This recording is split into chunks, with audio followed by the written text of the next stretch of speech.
Hello नीटारोस। तो basically NEET 2022 के बाद हम लोग पहली बार मिल रहे हैं। जो आपका पीरियोडिक टेबल का लेक्चर 1 था बेटा, मैंने नीट 2022 के पहले ही रिकॉर्ड कर लिया था। तो basically this is for the first time we are meeting after NEET 2022। बहुत से बच्चों के मैसेज आए बेटा कि सर मेरा पेपर ऐसा गया वैसा गया। बहुत से बच्चों के थैंक यू मैसेज भी आए। तो बेसिकली मैं उन सभी बच्चों को कॉन्ग्रेचुलेट करना चाहूँगा जिन्होंने बहुत अच्छा स्कोर किया, जिनके एक्सपेक्टेड मार्क्स बहुत अच्छे आ रहे हैं, ठीक है। और उनको भी कॉन्ग्रेचुलेट करना चाहूँगा बेटा जिन्होंने बाउंस बैक किया है, ठीक है। फेलियर वो नहीं है जब आप गिर गए, समझ रहे हो। फेलियर वो नहीं जब आप गिर गए। अगर आप उठने का जज्बा नहीं रखते उसको फेलियर बोलते हैं। जिंदगी आपको 10 बार गिराएगी, 20 बार गिराएगी बेटा, 20 बार उठ खड़े होंगे हम, ठीक है। ये आपकी प्रैक्टिस सेशन चल रहा है बेटा। अगर आपका सिलेक्शन नहीं हुआ है तो कहीं ना कहीं आप उस जॉब के लिए फिट नहीं थे, समझ रहे हो। आप अपने आप की वैल्यू बढ़ाओ। कोई भी एग्जाम हो इंडिया में या वर्ल्ड में बोलो बेटा, कोई भी एग्जाम, हर एग्जाम क्रैक हो जाएगा। आप अपनी वैल्यू बढ़ाओ बेटा, फोकस करो। आपने नोटिस किया होगा पूरी बॉडी में हार्ट है, दिल है, ठीक है। गाने इसी के ऊपर बनते हैं, ठीक है।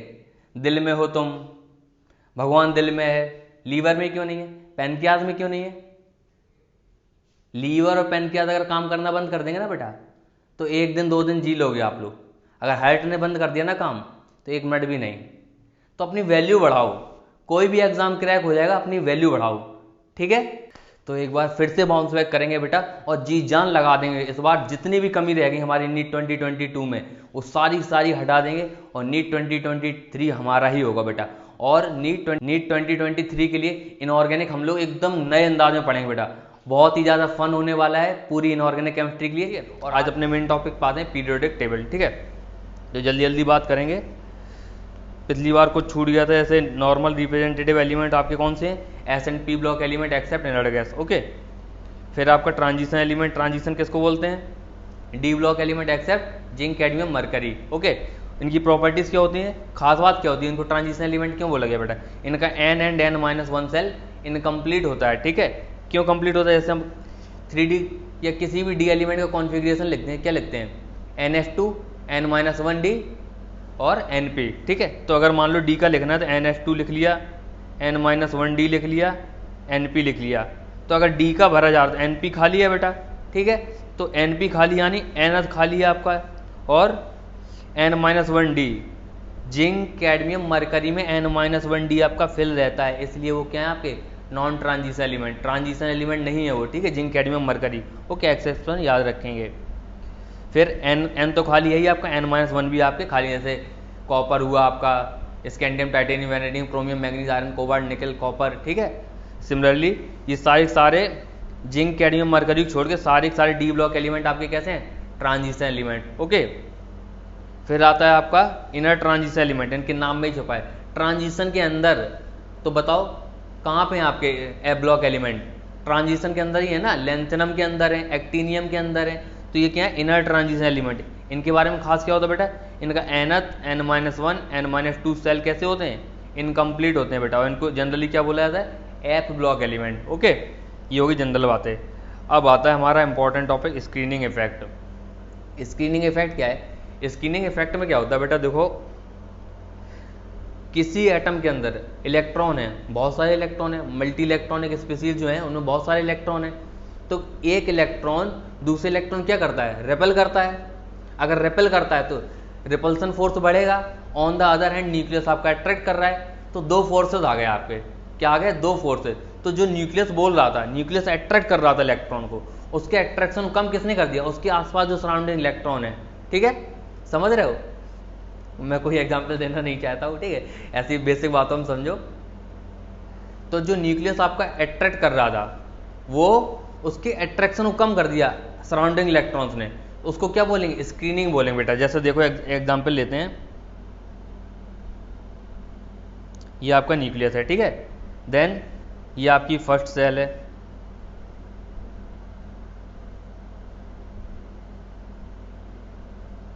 तो थोड़ा सही से बनाते हैं। ये आपकी फर्स्ट सेल बेटा, ठीक है। ये आपकी सेकंड सेल है, ठीक है। तो देखो यहाँ पे इलेक्ट्रॉन है बेटा, ये एक इलेक्ट्रॉन है, ठीक है, ये एक इलेक्ट्रॉन है, ठीक है, और एक ये इलेक्ट्रॉन है। ओके, ये इलेक्ट्रॉन हो गया, ठीक है, ये n इक्वल टू 1 है, ये n इक्वल टू 2 है।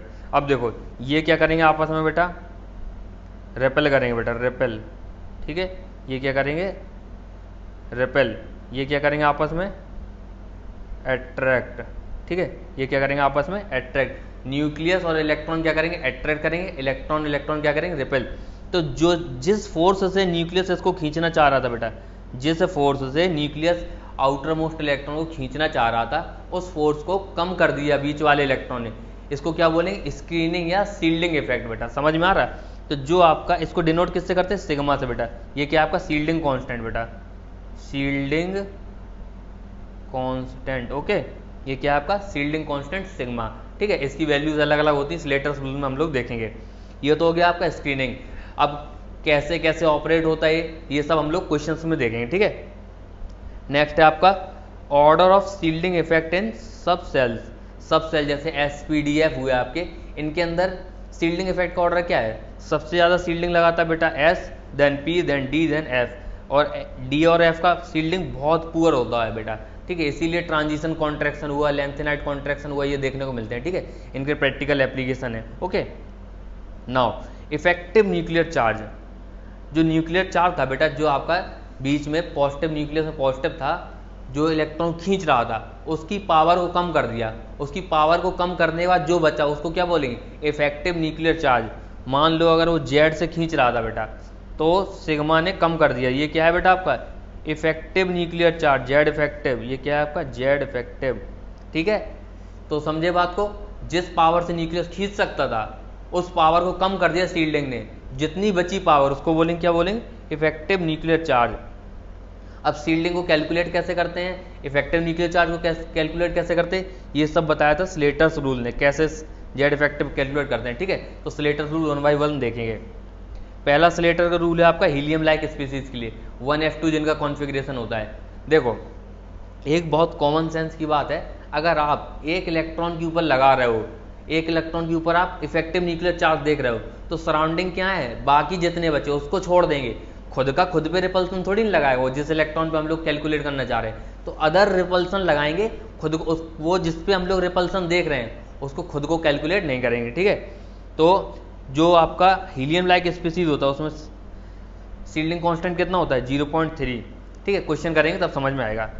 Multi electronic species other than helium like species, nth shell, सबसे आउटर मोस्ट सेल में जितने इलेक्ट्रॉन हैं उसमें से एक को छोड़ के बाकी सबके लिए कितना होता है, 0.35 एक इलेक्ट्रॉन के लिए, ठीक है, शील्डिंग कांस्टेंट। n-1 सेल में जितने इलेक्ट्रॉन हैं एक इलेक्ट्रॉन के लिए 0.85 होता है शील्डिंग कांस्टेंट। और n-1 के अंदर जितने भी हैं, ठीक है, पेनल्टीमेट सेल के अंदर जितने भी हैं सबके लिए शील्डिंग कांस्टेंट कितना है, एक इलेक्ट्रॉन के लिए 1, ठीक है। अब देखो क्वेश्चन करके देखेंगे। सबसे पहले देखो हीलियम लाइक स्पीसीज, हीलियम के लिए ले लो बेटा 2He4, ठीक है। तो इसका इलेक्ट्रॉनिक कॉन्फ़िगरेशन कितना हो जाएगा, 1s2, ठीक है। तो यानी ये न्यूक्लियस है बेटा, ये 2 इलेक्ट्रॉन है, ठीक है। तो ये एक इलेक्ट्रॉन दूसरे इलेक्ट्रॉन को क्या कर रहा है, रिपेल कर रहा है, ठीक है। तो अगर मैं इस पे कैलकुलेट करना चाहता हूँ, इस पे, तो ये वाला क्या कर रहा है, रिपेल कर रहा है बेटा, ठीक है। ये क्या कर रहा है, अट्रैक्ट कर रहा है, ठीक है। तो देखो कैसे करेंगे, सिग्मा इक्वल टू एक ही इलेक्ट्रॉन के लिए निकालना है 1 × 0.30, कितना है 0.30। ये क्या है आपका स्क्रीनिंग, ठीक है। तो जेड इफेक्टिव कैसे आएगा बेटा, Z effective equal to Z कितना है इसका 2 - 0.3 यानी 1.7। इसका इफेक्टिव न्यूक्लियर चार्ज कितना आया एक इलेक्ट्रॉन के लिए, 1.7। ओके, नेक्स्ट क्वेश्चन देखो।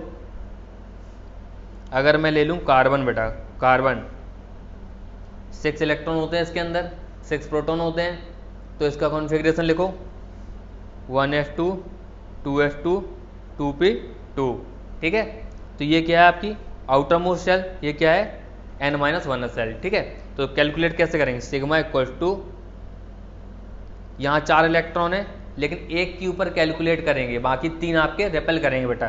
तो क्या करेंगे, 3 इलेक्ट्रॉन है आउटर मोस्ट में, तो आउटर मोस्ट अगर मल्टी इलेक्ट्रॉनिक स्पीसीज है तो उसमें कितना लेते हैं सिग्मा बताओ, 0.35, कितना लेते हैं 0.35, ठीक है, प्लस अंदर वाली सेल के लिए कितना लेते हैं बेटा 2 × 0.85, इसको कैलकुलेट कर लो, जेड इफेक्टिव कितना आएगा बेटा आपका 6 माइनस सिग्मा। ओके, क्लियर है बात। नेक्स्ट देखो, सोडियम ले लो बेटा, Na कितना होता है 11, 1s2 2s2 2p6 3s1, ठीक है, ये क्या है nth सेल है, ये क्या है n-1 और ये क्या है सबसे अंदर की, ठीक है, इनर मोस्ट। ओके, तो देखो सिग्मा कैसे कैलकुलेट करेंगे, आउटर मोस्ट तो बेटा एक ही है, तो आउटर मोस्ट में जो लगाना था वो तो लगेगा ही नहीं क्योंकि एक ही इलेक्ट्रॉन है, ठीक है, तो अंदर कितने 8 इलेक्ट्रॉन है, 8 में जी n-1 का कितना लगता है बेटा 0.85 प्लस और अंदर कितने 2 इलेक्ट्रॉन है, 2 के लिए कितना लगेगा इतना, ये आ जाएगा आपका सिग्मा, और जेड इफेक्टिव कितना आ जाएगा Z minus sigma. Okay, Z कितना आपका 11 कर लेंगे। जरा इसके लिए निकालो, क्रोमियम के लिए कितना होता है बेटा बताओ जरा, स्कैंडियम, टाइटेनियम, वैनेडियम, क्रोमियम 24, ठीक है, इसका इलेक्ट्रॉनिक कॉन्फ़िगरेशन याद है किसी को बताओ, कुछ एक्सेप्शन होता था क्या इसमें, अरे बेटा याद करो 4s का इलेक्ट्रॉन आपका 3d में आ जाता था एक, ठीक है, half filled orbitals are more stable, क्या करेंगे 1s2 2s2 2p6 3s2 3p6 4s2 3d4 होना चाहिए, कंसेप्चुअली यही होना चाहिए, लेकिन स्टेबिलिटी फैक्टर आ जाता है बेटा, क्या होता है ये 4 ना होके ये 5 हो जाता है, ये 1 हो जाता है, ठीक है, तो इसको थोड़ा सा चेंज करके लिख देता हूँ,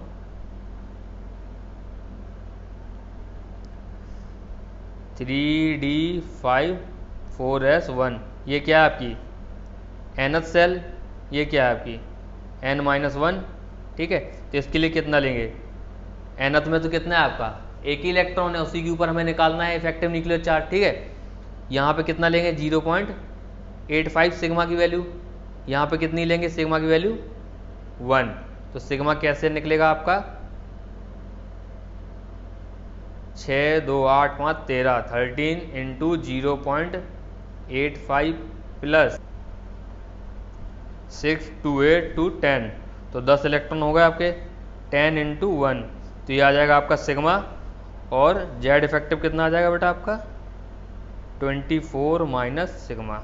ओके, तो जेड इफेक्टिव कैलकुलेट कर लेंगे, स्लेटर्स के रूल याद रखेंगे बेटा, स्लेटर्स ने हीलियम लाइक स्पीसीज के लिए क्या बोला था, सिग्मा की वैल्यू कितनी होती है 0.3, मल्टी इलेक्ट्रॉनिक स्पीसीज में आउटर मोस्ट सेल में एक इलेक्ट्रॉन छोड़ के बाकी के लिए कितनी होती है सिग्मा की वैल्यू 0.35, n-1 में कितनी होती है 0.85, और n-1 के अंदर जितने भी हों सबके लिए कितनी होती है 1, ठीक है।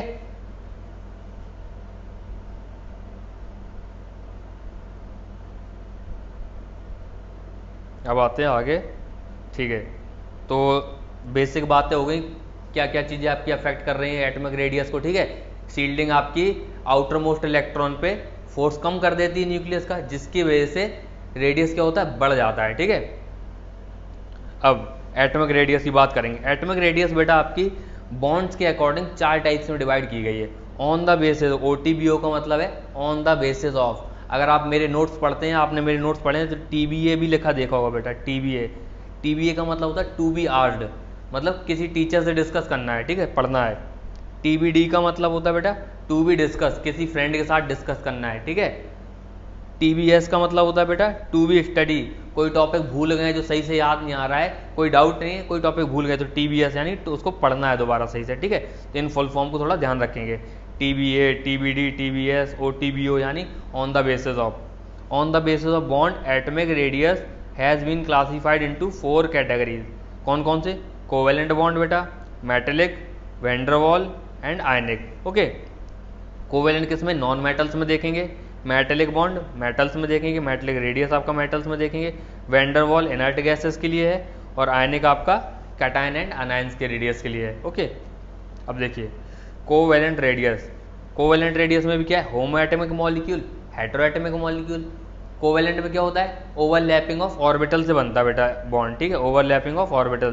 तो आर कोवेलेंट क्या होता है, इंटर न्यूक्लियर डिस्टेंस, ये जो न्यूक्लियस के बीच में जो डिस्टेंस है बेटा, इंटर न्यूक्लियर डिस्टेंस अपॉन 2, इसको क्या बोला जाता है, कोवेलेंट रेडियस। तो जैसे दो हाइड्रोजन के एटम्स हैं तो distance between hydrogen hydrogen nucleus upon 2, यानी बॉन्ड लेंथ बाई 2 क्या होगा आपका, हाइड्रोजन का रेडियस, कोवेलेंट वाला। अब जब हेटेरो एटॉमिक मॉलिक्यूल होगा बेटा, कैसा होगा, हेटेरो एटॉमिक मॉलिक्यूल क्या होगा, A2 plus B2 gives AB, ठीक है, ए आपका रिएक्ट किया B से, क्या बना AB। तो इसका इंटर न्यूक्लियर डिस्टेंस कैसे निकालते हैं, A और B के बीच में, अगर ये आपका A एटम है, ये आपका B एटम है बेटा,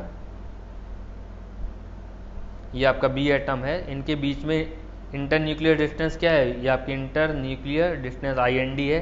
ये कैसे निकालेंगे, इसका फॉर्मूला होता है RA, A का रेडियस प्लस B का radius minus 0.09 XA minus XB। X क्या है आपका, इलेक्ट्रोनेगेटिविटी बेटा, क्या है,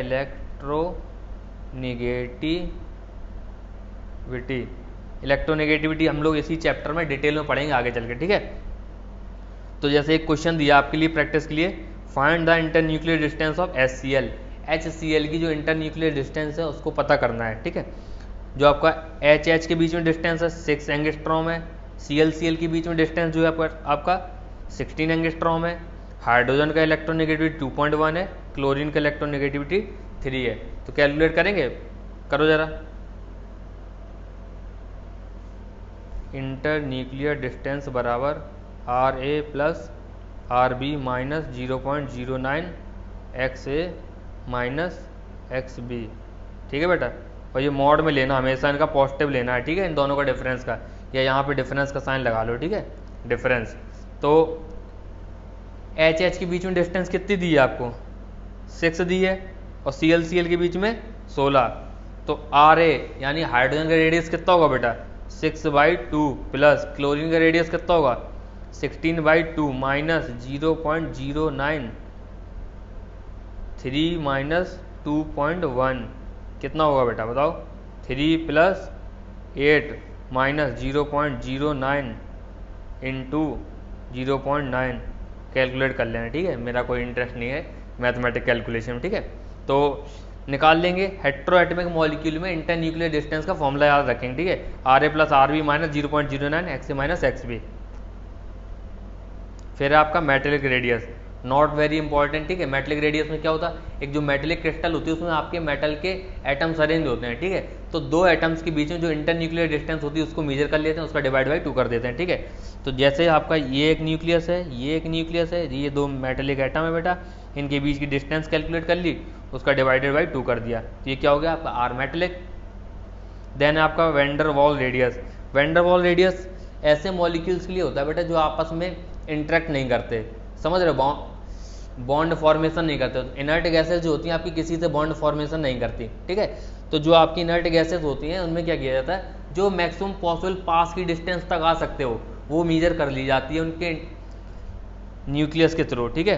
तो उसको बोलते हैं इंटर न्यूक्लियर डिस्टेंस, और उसके अपॉन बाई 2 कर देते हैं, तो कितना आ जाता है आपका वेंडर वॉल रेडियस। और जनरली ऐसा देखा गया है जो आपका कोवेलेंट रेडियस होता है सिमिलर मॉलिक्यूल्स के लिए, उसके अराउंड डबल होता है आपका जो वेंडर वॉल रेडियस होता है किसी मॉलिक्यूल के लिए या किसी एलिमेंट के लिए। कैलकुलेट करो तो उसका जो कोवेलेंट रेडियस होगा, फॉर एग्जांपल अगर मैं, चलो क्लोरीन के लिए ही अगर मैं उसका क्लोरीन का वेंडर वॉल रेडियस कैलकुलेट करना चाह रहा हूँ, ठीक है। हर चीज़ की प्रोसेस है बेटा, आप कंफ्यूज मत होना कि वेंडर वॉल रेडियस तो सिर्फ इनर्ट गैसेस के लिए, नहीं, वेंडर वॉल रेडियस हम अलग अलग एटम्स के उनके एटमिक फॉर्म के लिए कैलकुलेट कर सकते हैं, समझ, नॉन बॉन्डेड फॉर्म के लिए।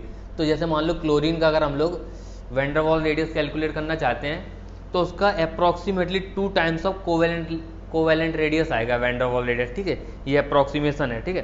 तो अभी तक हम लोगों ने कोवेलेंट रेडियस पढ़ा, मेटेलिक रेडियस पढ़ा, वेंडर वॉल रेडियस पढ़ा। तो इनका ऑर्डर क्या है, सबसे छोटा बेटा आपका कोवेलेंट होता है, उससे बड़ा मेटेलिक होता है, सबसे बड़ा आपका क्या होता है वेंडर वॉल रेडियस, ठीक है, याद रखेंगे order. Now ionic radius, ionic radius, ion कौन कौन से होते हैं आपके, कैटायन जिसके पास पॉजिटिव चार्ज है, अनायन जिसके पास नेगेटिव चार्ज है, ठीक है। तो कैटायन क्या है आपका, जितना ज़्यादा पॉजिटिव चार्ज होगा बेटा उतना ही ज़्यादा उसका जेड इफेक्टिव बढ़ेगा, ठीक है, क्योंकि इलेक्ट्रॉन कम हो रहे हैं ना, इलेक्ट्रॉन कम होने से क्या हो रहा है आपका सिग्मा कम हो रहा है, सिग्मा कम हो रहा है, जेड इफेक्टिव बढ़ रहा है, तो जेड इफेक्टिव बढ़ेगा, रेडियस कम होगा, ठीक है। जैसे 5 पॉजिटिव सेंटर में आपके प्रोटॉन थे, 5 इलेक्ट्रॉन थे, एक इलेक्ट्रॉन चला गया तो 4 इलेक्ट्रॉन बचे, सेंटर में भी 5 प्रोटॉन है, एक और चला गया, यानी यहाँ पे +2 चार्ज है, यहाँ पे +1 चार्ज है, ओके। तो कैटायन क्या है बेटा, चार्ज जैसे जैसे बढ़ रहा है वैसे वैसे साइज कैसा हो रहा है, छोटा, तो रेडियस कैसा हो रहा है बेटा, छोटा, ठीक है। अनायन में क्या है बेटा, नेगेटिव बढ़ता है, नेगेटिव बढ़ता है यानी आपका सिग्मा बढ़ेगा, सॉरी हाँ सिग्मा बढ़ेगा यानी आपका शील्डिंग बढ़ेगा, शील्डिंग बढ़ेगा तो रेडियस क्या होगा, बढ़ेगा बेटा। यहाँ देखो रेडियस कम हो रहा है क्योंकि जेड इफेक्टिव बढ़ रहा है, यहाँ जेड इफेक्टिव कम हो रहा है तो रेडियस बढ़ेगा। जैसे ए से ए नेगेटिव बना, A-2 बना, तो एक इलेक्ट्रॉन था, अभी 2 हो गए, अभी 3 हो गए, संभालने वाला एक ही प्रोटॉन है बेटा, तो चार्ज कैसा, साइज कैसा है बेटा, बढ़ रहा है, ठीक है। और ये चीज़ें कहाँ पे लगाते हैं बेटा, एप्लीकेबल फॉर सेम एटम हो या आइसो इलेक्ट्रॉनिक स्पीसीज हो, वहाँ पे ये चीज़ें, ये फैक्टर्स लगा दे जेड इफेक्टिव का रेडियस के साथ, ठीक है। या तो आइसो इलेक्ट्रॉनिक स्पीसीज दी हो सारी, 10 इलेक्ट्रॉन हो, 20 इलेक्ट्रॉन हो, 18 हो, ठीक है, या सेम एटम हो, जैसे ऑक्सीजन प्लस, ऑक्सीजन माइनस 2, ठीक है, सेम एटम हो। अब जैसे देखो ऑक्सीजन प्लस 2, जैसे जैसे पॉजिटिव चार्ज बढ़ता है क्या बढ़ता है आपका, सिग्मा कम होता है, जेड इफेक्टिव बढ़ता है बेटा। जेड इफेक्टिव कैसा होता है, बढ़ता है, जेड इफेक्टिव बढ़ता है, रेडियस कैसा होता है, घटता है बेटा, रेडियस कैसा होता है, घटता है, ठीक है। तो सबसे बड़ा आपका ये होगा, देन ये होगा, सबसे छोटा आपका O पॉजिटिव होगा, ओके। अब नेक्स्ट देखो, नेगेटिव चार्ज जैसे जैसे बढ़ रहा है, अगर नेगेटिव बढ़ रहा है तो सिग्मा बढ़ रहा है, सिग्मा बढ़ रहा है तो जेड इफेक्टिव कम हो रहा है, जेड इफेक्टिव कम हो रहा है तो न्यूक्लियस की पकड़ आउटर मोस्ट इलेक्ट्रॉन से कम हो रही है, तो वो और फैलेगा, साइज बढ़ेगा बेटा। तो जेड इफेक्टिव कैसा हो रहा है बेटा आपका, कम हो रहा है, जेड इफेक्टिव कम हो रहा है, रेडियस क्या होगा, बढ़ेगा, ठीक है। तो रेडियस क्या होगा, इससे नाइट्रोजन से बड़ा n- से बड़ा n-2 से बड़ा n-3। Next question, hydrogen plus hydrogen minus, Z effective क्या है, घट रहा है बेटा, जेड इफेक्टिव घट रहा है तो रेडियस क्या है, बढ़ रहा है, ओके। रेडियस और जेड इफेक्टिव में आपको समझ में आ रहा है ना कि इन्वर्स रिलेशन है। क्यों इन्वर्स रिलेशन है, अगर आपका जेड इफेक्टिव यानी न्यूक्लियस की होल्ड आउटर मोस्ट इलेक्ट्रॉन से कम हो जाएगी तो रेडियस बढ़ेगा, यानी जेड इफेक्टिव कम तो रेडियस ज़्यादा, जेड इफेक्टिव ज़्यादा तो रेडियस कम, ओके। फिर देखो फ्लोरीन माइनस यानी 10 इलेक्ट्रॉन, ऑक्सीजन -2 यानी 10 इलेक्ट्रॉन, नाइट्रोजन -3 यानी 10 इलेक्ट्रॉन, ओके। तो सारी सारी क्या है, आइसो इलेक्ट्रॉनिक स्पीसीज है, ठीक है। तो जैसे जैसे चार्ज बढ़ रहा है वैसे वैसे क्या बढ़ रहा है बताओ, सिग्मा बढ़ रहा है और जेड इफेक्टिव कम हो रहा है। तो जेड इफेक्टिव आपका कैसा है, कम हो रहा है, रेडियस क्या होगा, बढ़ेगा, ठीक है, रेडियस क्या होगा, बढ़ेगा। सबसे बड़ा आपका n-3 होगा, देन O-2 और सबसे छोटा आपका F-1, ओके। अब देखो जरा, aluminium +3, magnesium +2, sodium +1, fluoride -O-2, N-3, इनको जरा आप लोग कैलकुलेट करके बताइए क्या होगा, बताओ, करा। पहले तो ये बताओ सारी सारी आइसो इलेक्ट्रॉनिक है कि नहीं है, सारी सारी आइसो इलेक्ट्रॉनिक है बेटा, 10 इलेक्ट्रॉन है सब में, ठीक है। जितना ज़्यादा पॉजिटिव उतना ज़्यादा जेड इफेक्टिव, जेड इफेक्टिव ज़्यादा, साइज छोटा बेटा, तो रेडियस, पहले जेड इफेक्टिव को ऑर्डर लगा लो बेटा। जेड इफेक्टिव आपका कैसा है, कम हो रहा है, क्योंकि जैसे जैसे नेगेटिव चार्ज बढ़ेगा पॉजिटिव चार्ज कम होगा, जेड इफेक्टिव आपका कम होगा, ठीक है। रेडियस क्या होगा बेटा, बढ़ेगा, नेगेटिव चार्ज के साथ रेडियस क्या होता है, बढ़ता है, ओके। अब देखो vanadium +5, titanium +4, scandium +2, scandium +3, calcium +2, ये भी क्या है, आइसो इलेक्ट्रॉनिक स्पीसीज बेटा, 18 इलेक्ट्रॉन, ठीक है। जैसे जैसे पॉजिटिव चार्ज बढ़ रहा है जेड इफेक्टिव बढ़ रहा है बेटा, जेड इफेक्टिव बढ़ रहा है, पॉजिटिव चार्ज बढ़, रेडियस क्या होगा, घटेगा, वैनेडियम +5 सबसे छोटा होगा, ठीक है, कैल्शियम +2 सबसे बड़ा होगा, okay. Next, phosphorus -3, sulphur -2, chlorine -1, 18 electron, iso electronic species, ठीक है। जेड इफेक्टिव बताओ,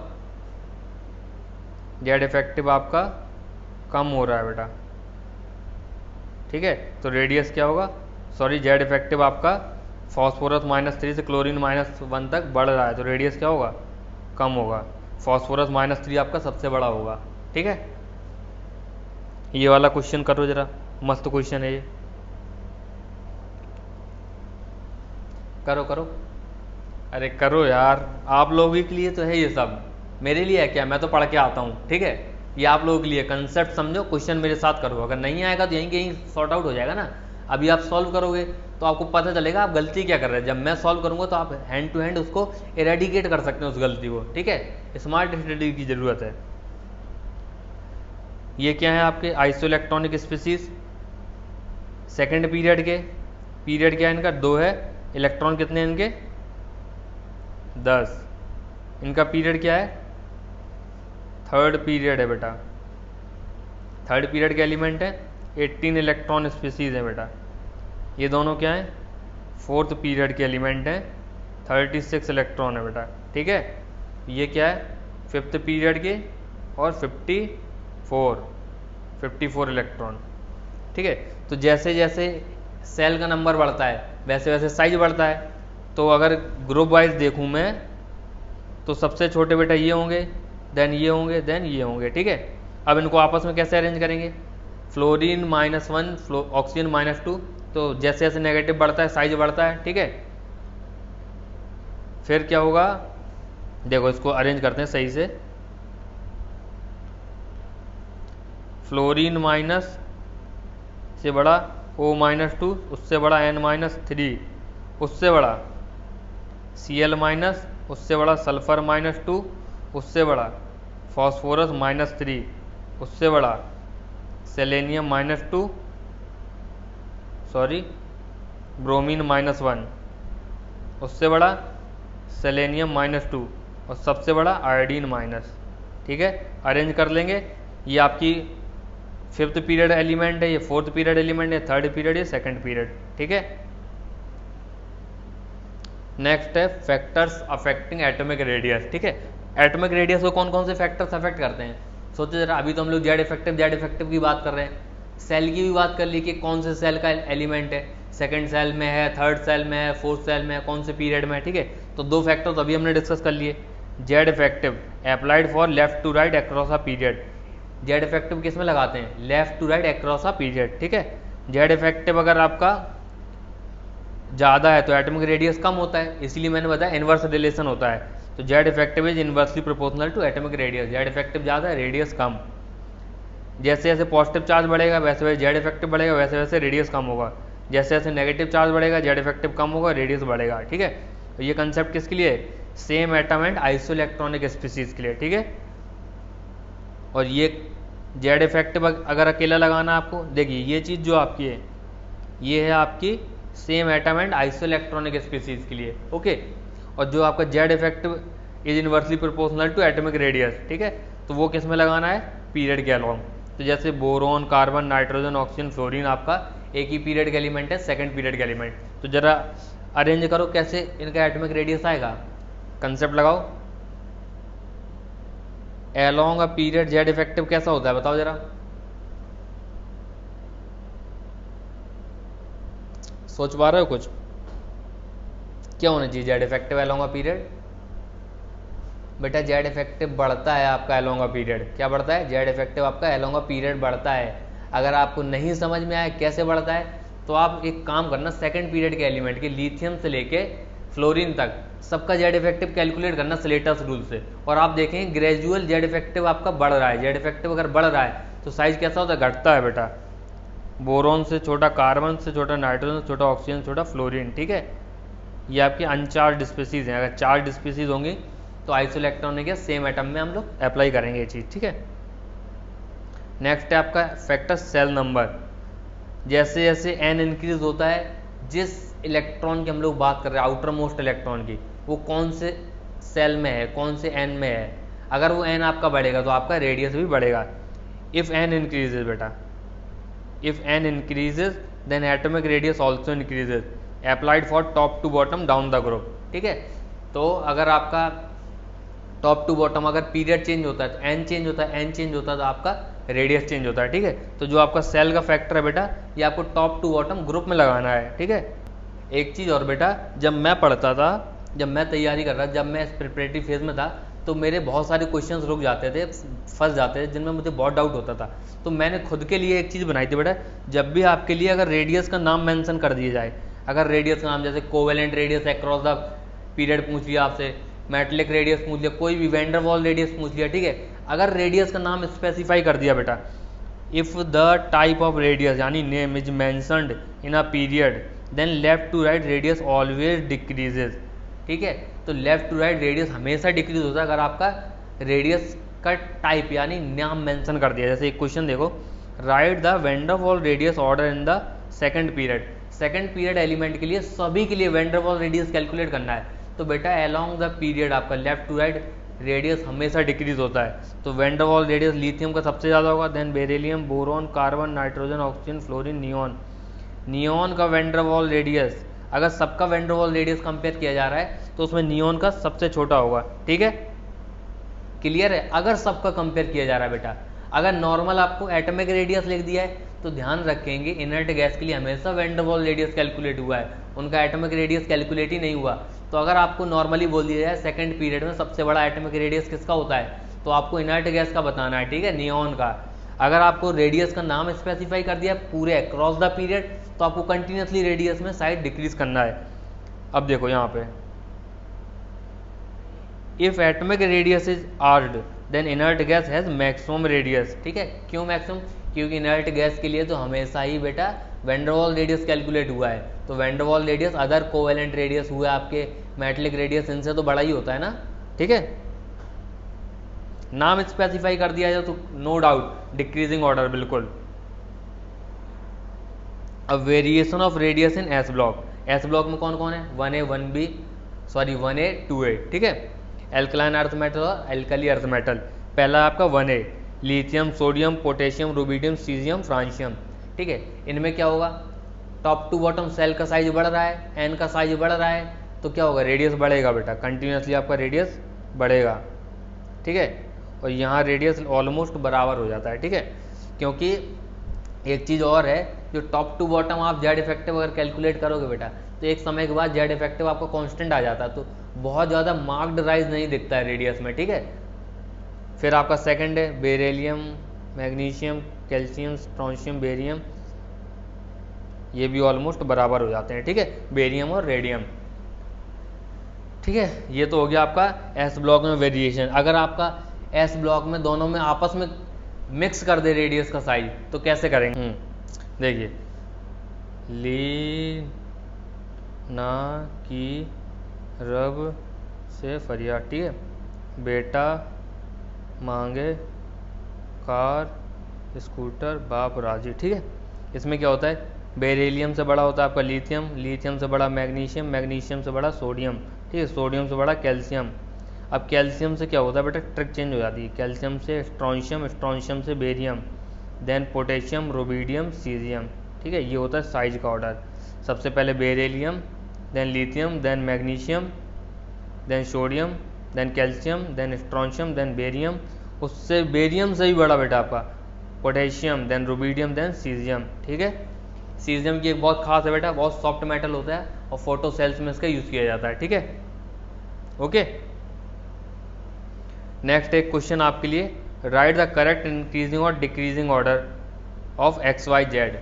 अगर लिथियम और सोडियम के बीच में साइज का डिफरेंस x है, पोटेशियम और रुबिडियम के बीच में साइज का डिफरेंस y है, और सीजियम और फ्रेंशियम के बीच में साइज का डिफरेंस क्या है, z, तो x y z को आपको डिक्रीजिंग और इंक्रीजिंग ऑर्डर में अरेंज करना है।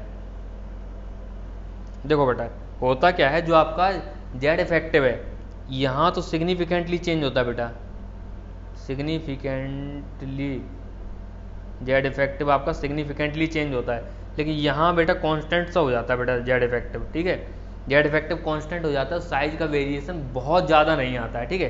तो जो सबसे ज़्यादा वेरिएशन आता है बेटा, सबसे ज़्यादा आपका एक्स में आता है, लिथियम और सोडियम के बीच में, ठीक है, साइज बहुत ज़्यादा वेरी करता है। देन आपका वाई में आता है, और जेड तो आपको पता है सीजियम फ्रेंशियम ऑलमोस्ट बराबर है बेटा, तो आपका लास्ट में क्या आएगा, जेड। तो करेक्ट ऑर्डर क्या होगा, ये, ठीक है। ऐसे भी क्वेश्चन आपसे कभी कभी पूछ लिए जाते हैं कि इन दोनों के बीच में ये है, इन दोनों के बीच में ये, तो इन एक्स वाई जेड में रिलेशन बताओ, ठीक है, आपको 4 ऑप्शन बना के दे देगा। फिर आपका atomic radiation, sorry variation of atomic radiation P block, P block में एटॉमिक रेडियस का वेरिएशन देखना है, ठीक है। तो डाउन द ग्रुप क्या होता है, साइज बढ़ता है। बोरोन से बड़ा क्या होगा, एल्यूमिनियम। बैंगन, आलू, गाजर आपके अकॉर्डिंग ये होना चाहिए, ये होना चाहिए, ये होना चाहिए, ठीक है। कंसेप्ट यही बोलता है, ठीक है, डाउन द ग्रुप बढ़ना चाहिए। लेकिन बेटा यहाँ पे क्या होता है, एक लॉजिक आ जाता है, थोड़ा कचड़ा हो जाता है एक। जो होता क्या है, इरेज कर दूं, गैलियम के पहले ही जिंक आया होता है बेटा, ठीक है। गैलियम के पहले क्या होता है, जिंक। तो 3D सीरीज में बेटा ट्रांजिशन कॉन्ट्रैक्शन आता है। ट्रांजिशन कॉन्ट्रैक्शन आने की वजह से क्या होता है, गैलियम का साइज एकदम कॉन्ट्रैक्ट हो जाता है। मैंने आपको बताया था ना, सब सेल्स का सिग्मा जो है कैसे कैलकुलेट करते हैं, कैलकुलेट नहीं, सब सेल्स का जो सिग्मा का ऑर्डर होता है, एस से कम, पी का, पी से कम, डी का, डी से कम, एफ का। तो डी और एफ का आपका जो सील्डिंग होता है बहुत कम होता है बेटा। जब डी के इलेक्ट्रॉन भरे गए ना, तो उनने सील्डिंग बहुत कम की, तो जिसकी वजह से इफेक्टिव न्यूक्लियर चार्ज बढ़ गया। इफेक्टिव न्यूक्लियर चार्ज बढ़ने की वजह से आपका क्या हुआ, गैलियम का साइज एकदम कंप्रेस हो गया बेटा, ठीक है। जैसे देखो जरा, कोबाल्ट, निकल, कॉपर, जिंक, ठीक है। इसके बाद क्या आता है, गैलियम, जर्मेनियम, ठीक है। अब देखो ये आपकी 3D सीरीज खत्म हो रही है। 3D सीरीज में किस में इलेक्ट्रॉन भरा है, 3D में भरा है। अगर 3D में इलेक्ट्रॉन भरा है तो मैंने आपको जो सिग्मा बताया था, पीछे देखिए जरा, ऑर्डर बताया था सिग्मा का ऑर्डर, हाँ ये देखिए, एस और पी का सिग्मा कैसा होता है, स्ट्रॉन्ग होता है। डी एंड एफ का वेरी पुअर सील्डिंग बेटा, very poor shielding. Very poor shielding होने की वजह से क्या हुआ कि इलेक्ट्रॉन तो एंट्री करता रहा बेटा, सील्डिंग बहुत कम हुई, लेकिन जेड इफेक्टिव बढ़ता रहा। जेड इफेक्टिव बढ़ने की वजह से जैसे ही 3D सीरीज के बाद गैलियम पे देखा गया, तो अचानक से कॉन्ट्रैक्शन आया बेटा साइज में, ठीक है।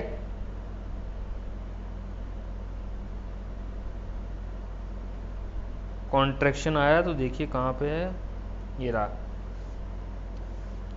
एल्युमिनियम और गैलियम में, गैलियम पे ट्रांजिशन कॉन्ट्रैक्शन लगा बेटा। ट्रांजिशन कॉन्ट्रैक्शन लगने की वजह से क्या हुआ बेटा, ऑलमोस्ट बराबर हैं, लेकिन फिर भी अगर बहुत ज़्यादा प्रिसीजन से बात की जाए तो ये शायद 142 पिकोमीटर का होता है बेटा, और ये 135 पिकोमीटर का होता है, ठीक है। तो प्रिसाइजली बात की जाए तो मोर और लेस बराबर हैं दोनों, लेकिन एल्युमिनियम फिर भी बड़ा है, समझ रहे हो, इतना ज़्यादा ट्रांजिशन कॉन्ट्रैक्शन लगा है बेटा, समझ रहे हो। बैंगन, आलू, गाजर, इन थैला में गैलियम बड़ा होना चाहिए था, लेकिन ट्रांजिशन कॉन्ट्रैक्शन वजह से क्या हो गया, छोटा हो गया, ओके। कहे शिव जी सुनो पार्वती, ठीक है। इसमें क्या होगा, यहाँ भी बेटा जरा ये देखो, एक जगह और मैं चेंज करना भूल गया, ये वाला, यहाँ पे क्या होता है बेटा, ऑलमोस्ट साइज बराबर होता है। साइज क्यों बराबर होता है, बराबर या बड़ा, ऐसा लिखते हैं बेटा, बराबर या बड़ा, ठीक है, बराबर या बड़ा। इन दोनों का साइज जो है बेटा ऑलमोस्ट बराबर या थैलियम का थोड़ा सा बड़ा होता है। इन दोनों का साइज बराबर होने का रीजन होता है बेटा लेंथेनॉइड कॉन्ट्रैक्शन। क्या, लेंथेनॉइड कॉन्ट्रैक्शन, ठीक है। फिर अगर 14 ग्रुप में देखें, कहे शिव जी सुनो पार्वती, ठीक है, यहाँ भी साइज क्या होता है, मोर और लेस सेम होता है। या पीवी का अगर मोर स्पेसिफिक बोला जाए, पीवी का बड़ा बताना है, और अगर आपको कंपेरेबल भी दिया हो तो मोर और लेस बराबर भी बता सकते हो, ठीक है। तो यहाँ भी रीजन क्या है आपका, लेंथेनॉइड कॉन्ट्रैक्शन। लेंथेनॉइड कॉन्ट्रैक्शन ज़्यादा सिग्निफिकेंट होता है, इसलिए उसका इफेक्ट आपको 14 ग्रुप में भी दिखाई दे रहा है, लेकिन ट्रांजिशन कॉन्ट्रैक्शन सिर्फ हमें जर्मेनियम में देखने को मिलता है, सॉरी गैलियम में देखने को मिलता है, ठीक है, जर्मेनियम में देखने को नहीं मिलता है, ठीक है। बाकी जो आपके नाइट्रोजन, ऑक्सीजन, फ्लोरीन फैमिली हैं, ये सारे डाउन द ग्रुप रेडियस क्या होता है, इंक्रीज, रेडियस इंक्रीज रेगुलरली, ठीक है। देन जो आपके जो अभी हमने एक्सेप्शन पढ़े हैं, गैलियम का छोटा होता है साइज एल्युमिनियम से, देखो 142 पिकोमीटर इसका है, 135 पिकोमीटर इसका है, ठीक है, ये देखो। देन आपका इंडियम से बड़ा थैलियम है, लेकिन मोर और लेस साइज कंपेरेबल है। एसएन और पीवी में भी आपका साइज कंपेरेबल है।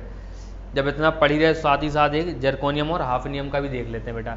जर्कोनियम और हाफनियम में भी बेटा कॉन्ट्रैक्शन आता है, जिसकी वजह से टी जरा हाफ, टाइटेनियम, जर्कोनियम, हाफनियम की फैमिली याद है आपको, ग्रुप याद है, ठीक है।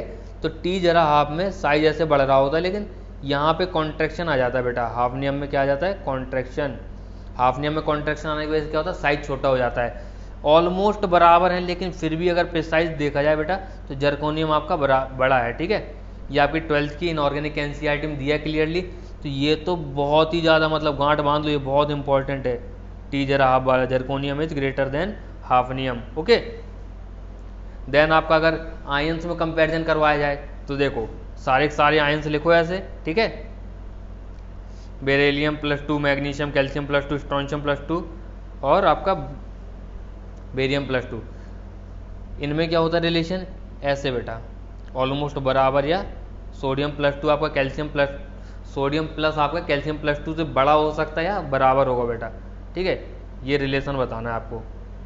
ठीक है, याद रखेंगे जब भी आपको 1A और 2A में कंपैरिजन पूछ लिया जाए कि इनकी आयनिक स्पीशीज में कंपैरिजन करो, तो डायगोनली लाइन खींचना बेटा और सबको बड़ा कर देना ऊपर वालों को। ठीक है, जो आपका लिथियम प्लस है मैग्नीशियम +2 से भी बड़ा है या ऑलमोस्ट इक्वल है। ठीक है, जैसे सोडियम प्लस है आपका कैल्शियम +2 से बड़ा है या ऑलमोस्ट कंपेरेबल है। ठीक है, एक ऑर्डर और है आपका जो आपको थोड़ा भीड़ से अलग करता है। ठीक है बेटा, अगर क्वेश्चन आ गया तो मस्त आपको एकदम भीड़ से अलग कर देगा। ठीक है, तो एक देखो fluorine minus, chlorine minus, bromine minus, iodine minus और H माइनस। अगर इनमें साइज लगाने का आ जाए ऑर्डर आ जाए कि साइज का ऑर्डर लगाओ बेटा, तो क्या लगाएंगे इसमें, फ्लोरीन माइनस से बड़ा क्लोरीन माइनस, क्लोरीन माइनस से बड़ा ब्रोमीन माइनस, ब्रोमीन माइनस से बड़ा H माइनस बेटा हाइड्रोजन माइनस, बहुत बड़ा साइज हो जाता है। ठीक है, उससे बड़ा आयोडीन माइनस। ठीक है,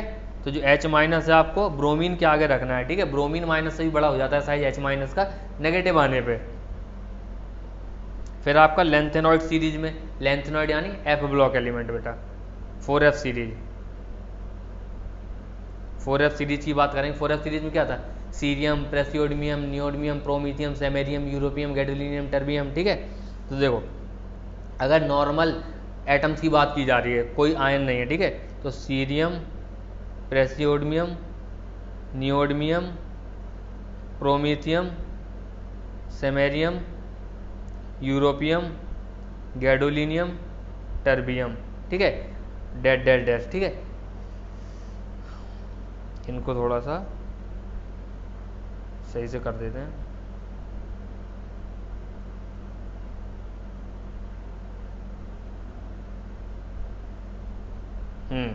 देखो dash dash dash dash dash. ठीक है, ये पूरी सीरीज होगी आपकी। इसमें क्या अगर आपको ऑर्डर पूछ लिया जाए तो इसमें बेटा जो आपका यूरोपियम है ये बहुत बड़ा होता है बेटा। इन सब में यूरोपियम को यहाँ रखेंगे, बाकी कंटिन्यूसली साइज डिक्रीज कराना है हमें। ठीक है, ओके, कंटिन्यूसली पूरी सीरीज में साइज डिक्रीज करवाना है, बस यूरोपियम को उठा के सबसे आगे रख देना है। ठीक है, कर लेंगे। और अगर आयनिक स्पीशीज में पूछा जाए बेटा, जैसे cerium +3, promethium +3, neodymium +3, praseodymium +3, neodymium +3, promethium +3, samarium +3, europium +3, gadolinium +3, dash dash dash. तो बेटा +3 में अगर बात की जाए तो +3 में कोई एक्सेप्शन नहीं है, कंटिन्यूसली साइज डिक्रीज होता है। ठीक है, कंटिन्यूसली रेडियस डिक्रीज कंटिन्यूसली। ठीक है, तो रेडियस आपका लेंथेनॉइड में अगर आयनिक स्पीशीज में पूछा जा रहा है तो रेडियस आपका कंटिन्यूसली डिक्रीज होता है। और अगर नॉर्मल स्पीशीज में पूछा जाए तो आपका जो यूरोपियम होता है बेटा ये सबसे आगे चला जाता है। ठीक है, इसका साइज काफ़ी बड़ा होता है। ठीक है, देन आपका डी ब्लॉक में हम लोग 3D सीरीज की बात करेंगे बेटा। ठीक है, जनरली 3D सीरीज पे ज़्यादा हमारा इंक्लाइंड रहेगा क्योंकि उसकी ज़्यादा स्टडी हुई है। ठीक है, तो आर कोवेलेंट की बात की जा रही है 3D सीरीज में। एलिमेंट लिखो कौन कौन से हैं 3D सीरीज में, scandium, titanium, vanadium, chromium, manganese, iron, cobalt, nickel, copper और जिंक। ठीक है, ये आपके 10 हैं 3D सीरीज के एलिमेंट, 1 2 3 4 5 6 7 8 9 10। अब देखो जैसे जैसे डी में इलेक्ट्रॉन आ रहे हैं बेटा, ठीक है, पहले तो क्या है आपका जेड इफेक्टिव बढ़ रहा है। ठीक है, जेड इफेक्टिव बढ़ रहा है तो क्या होता है, कॉन्ट्रैक्शन होता है बेटा, तो नॉर्मली साइज डिक्रीज होगा। ठीक है, स्कैंडियम से छोटा टाइटेनियम, टाइटेनियम छोटा वेनेडियम, वेनेडियम छोटा क्रोमियम, क्रोमियम छोटा मैग्नीज। मैग्नीज क्या होता है बेटा आपका 3d5, ठीक है। मैग्नीज के बाद पहली पेयरिंग होती है आयरन में, ठीक है। पेयरिंग होगी तो रिपल्सन इलेक्ट्रॉन्स के बीच में बढ़ेगा, ठीक है, तो उससे तो छोटा होता है, ठीक है, मैग्नीज से। अब क्या होता है 3d6, यानी आपका एक डिब्बा जो है पेयर हो गया बेटा, ठीक है। 3d6, 3d7 बेटा, एक और डिब्बा पेयर हो गया। 3d8, एक और डिब्बा पेयर हो गया बेटा, ठीक है। तो यहाँ से यहाँ तक बेटा, यहाँ से यहाँ तक अगर मैं हाईलाइट कर दूँ इनको, ये तीनों के तीनों यहाँ से यहाँ तक आपका जेड इफेक्टिव भी बढ़ रहा होता है, रिपल्सन भी बढ़ रहा होता है। तो बेटा साइज जो होता है आपका मोर और लेस सेम रह जाता है बेटा। कैसा रह जाता है? सेम रह जाता है, ठीक है। साइज कैसा हो जाता है? सेम। अब जैसे जैसे और आगे बढ़ रहे हैं तो पेयरिंग और बढ़ रही है बेटा। 3d9, 3d10, इनमें तो क्या है, फुली फिल्ड है बेटा, दोनों के दोनों पेयर हो गए, ठीक है। तो पेयरिंग और बढ़ रही तो आपका रिपल्सन और ज़्यादा बढ़ रहा है, तो रिपल्सन आपका जेड इफेक्टिव के इंक्रीमेंट को ओवरकम कर गया बेटा। तो साइज कैसा होता है? बढ़ जाता है यहाँ पे। तो आपका पहले तो साइज डिक्रीज हो रहा है mn तक, फिर आयरन कोबाल्ट निकल में कांस्टेंट रह रहा है, देन इंक्रीज हो रहा है। तो पहले decrease, then constant, then increase. अब देखो बेटा यहाँ से कितना मस्त थ्योरेटिकल क्वेश्चन बनता है। यहाँ से आपको बोलेगा, स्टेटमेंट लिख के देगा, जैसे 2022 में बहुत सारे स्टेटमेंट वाले क्वेश्चन आए। आपका ल्यूकास टेस्ट, जिसको हम लोग पढ़ते हैं थ्योरेटिकली, मैं सबको ही बोल के समझा देता है, ल्यूकास टेस्ट कोई लिखाता नहीं है, फिर हम लोग रिएक्शन में उसको इंटरप्रेट करते हैं। लेकिन इस बार ल्यूकास टेस्ट की थ्योरी आई है बेटा, ठीक है। तो यहाँ से देखो एक बहुत मस्त क्वेश्चन बनता है। बोलेगा आपसे 3D सीरीज में जो कोवेलेंट रेडियस है पहले डिक्रीज होता है, देन कांस्टेंट होता है, देन इंक्रीज होता है। ये स्टेटमेंट बिल्कुल सही है बेटा। पहले डिक्रीज होता है, देन कांस्टेंट होता है, देन इंक्रीज होता है एटॉमिक रेड कोवेलेंट रेडियस, ठीक है। ये तो हो गई कोवेलेंट रेडियस की बात। अब अगर मेटेलिक रेडियस की बात की जाए, फिर से 3D सीरीज की बात करेंगे बेटा, 3D सीरीज, ठीक है। 3D सीरीज की हम लोग ज़्यादा मेनली बात करेंगे क्योंकि 3D सीरीज पे ही ज़्यादा स्टडीज़ हुई हैं, ठीक है। तो scandium, titanium, vanadium, chromium, manganese, iron, cobalt, निकल, कॉपर, जिंक, ठीक है। अब देखो ऑर्डर लगाओ। आर मेटलिक में भी वही होता बेटा, साइज कैसा होता है? छोटा होता जाता है, ठीक है। अब देखो बस होता क्या है बेटा, फोर्थ पोजीशन पे साइन चेंज होता है बेटा।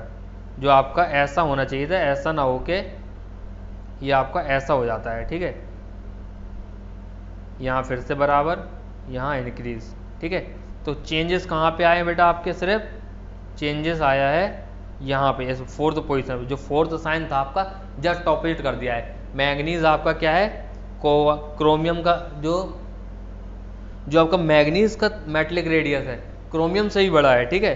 तो ये चीज़ याद रखेंगे, ये इंपॉर्टेंट है बेटा, ठीक है। इंपॉर्टेंट है कि जो आपका मैग्नीज का मेटलिक रेडियस है वो क्रोमियम से भी बड़ा है और आयरन से भी बड़ा है। यहाँ से भी आपको बहुत ईजिली स्टेटमेंट लिख के दे सकता है, ठीक है। ये वाले पॉइंट से आयरन से भी बड़ा है और क्रोमियम से भी बड़ा है, ठीक है। मेटलिक रेडियस बिल्कुल कोवेलेंट रेडियस की तरह अरेंज करो और फोर्थ पोजीशन पे जाके चेंज कर दो, ठीक है बेटा। इनऑर्गेनिक की एक खास बात है कि जो क्वेश्चंस होते हैं बेटा, जैसे आप लोग बोलते हो बहुत सारे वो हो जाते हैं ऑर्डर्स, कैसे याद करें? देखो हमेशा चीज़ों को कोई एक चीज़ होती है जिसमें लॉजिक समझना होता है, ठीक है, फिर उससे रिलेट करना होता है। तो हमें पूरा ऑर्डर कैसे याद रहेगा? ऐसे एक एक करके याद नहीं रहेगा बेटा। जो हमने अभी कोवेलेंट ऑर्डर समझा है पूरा, जेड इफेक्टिव का रिलेशन लगा के, जेड इफेक्टिव और पेयरिंग करके जो रिपल्सन हो रहा था, जो आपका सिग्मा बढ़ रहा था, उसका रिलेशन लगा के जो हमने कोवेलेंट रेडियस समझा है, सेम कोवेलेंट रेडियस यहाँ पे लिख दो, ठीक है। बस हमें याद रहना चाहिए फोर्थ पोजीशन पे हमें उसका साइन चेंज करना है। तो फोर्थ पोजीशन पे जो आपका ऐसा आने वाला था उसको उल्टा करना है, ठीक है। देन आपका top to bottom D block में देखो बेटा, टॉप टू बॉटम क्या होता है? साइज बढ़ता है बेटा, क्या होता है? बढ़ता है, ठीक है। फिर क्या होता है? टी जरा हाफ, ठीक है। टी जरा हाफ याद है ना? एक्सेप्शन अभी हाल बताया था, यहाँ पे क्या आया था? कॉन्ट्रैक्शन आया था, ठीक है। देन यहाँ पे इंक्रीज होता है, यहाँ पे इंक्रीज होता है, यहाँ पे इंक्रीज होता है, ठीक है। यहाँ पे लगभग सेम रहता है बेटा, यहाँ पे लगभग सेम रहता है, ठीक है। पूरी सीरीज में ऑलमोस्ट यहाँ सेम रहता है, ठीक है। ये वाला आपका एक्सेप्शन याद रखना है बेटा, ठीक है, एक्सेप्शन याद रखना है।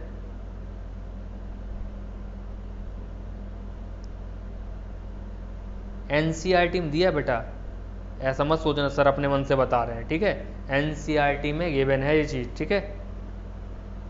Then radius of isotopes are also same, जो आइसोटोप्स होते हैं उनमें भी रेडियस कैसा होता है, सेम, क्योंकि इलेक्ट्रॉन प्रोटॉन का कोई नंबर चेंज नहीं हो रहा है।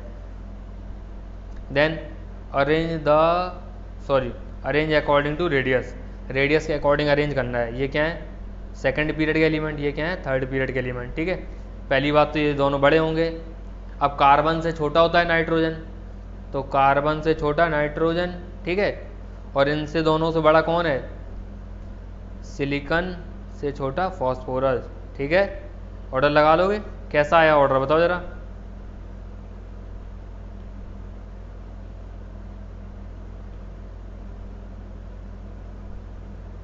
बताओ। सबसे छोटा नाइट्रोजन, देन ये यहां से चालू हुआ है, नाइट्रोजन, कार्बन, फॉस्फोरस, सिलिकॉन, ठीक है। सिलिकॉन सबसे बड़ा, नाइट्रोजन सबसे छोटा, ओके, लगा लेंगे। नेक्स्ट क्वेश्चन है ऑक्सीजन, ये क्या आपके सेकंड पीरियड एलिमेंट, ये क्या है, थर्ड पीरियड एलिमेंट, ठीक है। तो ये तो पहले ही बड़े हो गए, साइज बड़ा है, ये n=2 है, ये n=3 वाले हैं, ठीक है। अब बताओ ऑक्सीजन बड़ा होता फ्लोरीन, सेम पीरियड है बेटा, ऑक्सीजन पहले आता है फ्लोरीन बाद में आता है, तो अलोंग द पीरियड क्या होता है, जेड इफेक्टिव बढ़ता है, तो ऑक्सीजन बड़ा होता है। सल्फर और क्लोरीन में क्या होता है, सल्फर बड़ा होता है, ठीक है। अरेंज कर लो, सबसे बड़ा sulphur, then chlorine, then oxygen, then fluorine, ठीक है। कैसा आया ऑर्डर आपका, सबसे छोटा फ्लोरीन, ऑक्सीजन, क्लोरीन, सल्फर, ठीक है, ओके, ऐसा बनाना है, ठीक है। Next question, lithium, beryllium, sodium, magnesium, arrange करो रेडियस में। लिथियम आपका बड़ा होगा, सोडियम आपका बड़ा होगा, और ये सेकंड पीरियड है, थर्ड पीरियड है, ठीक है, ये बड़े होंगे थर्ड पीरियड के, तो अरेंज कर लो। सबसे बड़ा होगा आपका सोडियम, उससे छोटा मैग्नीशियम, उससे छोटा, बोलो बोलो, लिथियम, उससे छोटा बेरिलियम। कैसा साइन बनेगा बेटा बताओ जरा, सबसे छोटा बेरिलियम, सबसे बड़ा सोडियम, ठीक है, एस। फाइनली हमने एटॉमिक रेडियस बेटा यहाँ पे कंप्लीट कर दिया, ठीक है, ओके। जो एटॉमिक रेडियस है आपका यहाँ पे कंप्लीट हो गया। अब नेक्स्ट लेक्चर में बेटा आगे से कंटिन्यू करेंगे, ठीक है, पढ़ते रहिए, ऑल द बेस्ट।